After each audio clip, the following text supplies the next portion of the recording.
Dans les ateliers du Monceau, ce sont chaque année plus d'1 million de palettes qui transitent par l'usine.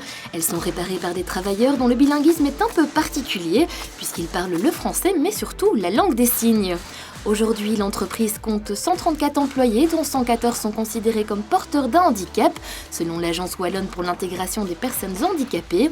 La majorité du personnel est composée de personnes sourdes ou malentendantes, ce qui n'empêche pas les ateliers du Monceau de fonctionner comme n'importe quelle entreprise. La direction a d'ailleurs une confiance totale en ses employés. En fait, ici, on fonctionne avec une hiérarchie en râteau. Donc, la direction est proche des travailleurs, du personnel ouvrier.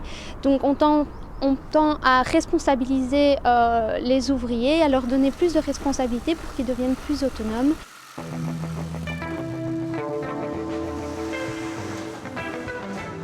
Les ateliers du Monceau ont été créés en 1985 par des parents d'enfants sourds ou malentendants, et ce afin d'assurer un avenir à leur progéniture.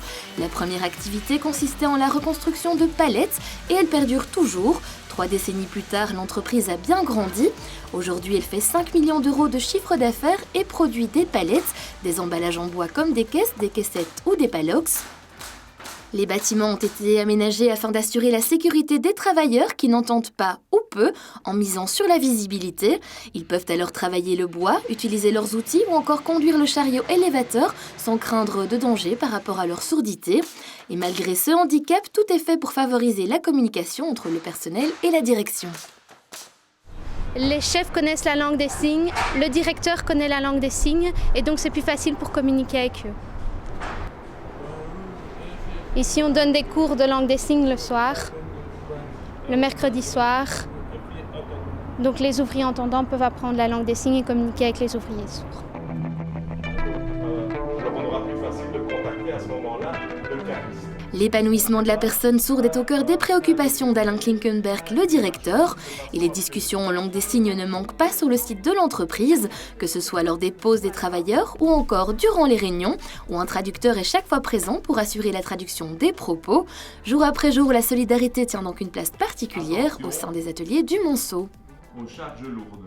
On veut vraiment que toutes les personnes au sein de la société se sentent bien, donc on privilégie le bien-être au travail et on veut que ça se ressente aussi lorsqu'ils quittent l'entreprise, donc qu'ils soient heureux de venir travailler mais aussi de pouvoir sortir de l'entreprise en se disant qu'ils ont passé une agréable journée de travail. Ici, on ne voit pas le handicap comme un défaut, on l'utilise à notre avantage. Par exemple, une personne sourde est beaucoup plus méticuleuse, donc si on va la mettre à un poste de travail où on demande beaucoup de précision ou d'autres petites particularités. Et donc, dans ce cas-là, le handicap devient un avantage pour nous, et ce qui est un avantage aussi pour la société, et ça, c'est extraordinaire.